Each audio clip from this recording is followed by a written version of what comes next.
Good morning and thank you for joining us. Our morning outlook will focus on the euro-dollar, recent developments, and its potential impact on the markets. Let's hear from Greg in our trading room. The euro-dollar pair has added 0.9% in the last two sessions. The CCI shifted into positive territory. McDonald's stock has gained 2.4% in the last three sessions. The stochastic RSI shifted sharply into the overbought zone.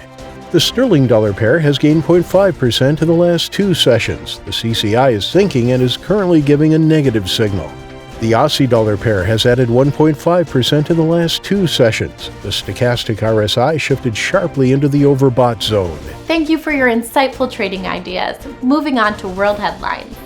Russia has revamped the rules of the cryptocurrency, allowing for them to be traded, but no goods and services in Russia are allowed to be priced in crypto. The Nasdaq ended the last session above 11,000 for the first time as investors hope for a new fiscal stimulus package. The Bank of England left all policy levers untouched, leaving sterling free to push higher against a weak U.S. dollar. Thank you for this. Coming up, today's major economic events. The Swiss unemployment rate will be released on Monday at 3:45 GMT. The UK unemployment rate Tuesday at 6:30 GMT. New Zealand's RBNZ interest rate decision Wednesday at 0000 GMT. The UK GDP Wednesday at 400 GMT. The German CPI Thursday at 400 GMT. And the Eurozone's GDP Friday at 700 GMT.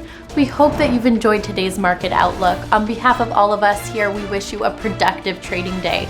Be sure to join our next review for the latest news and events from the financial markets.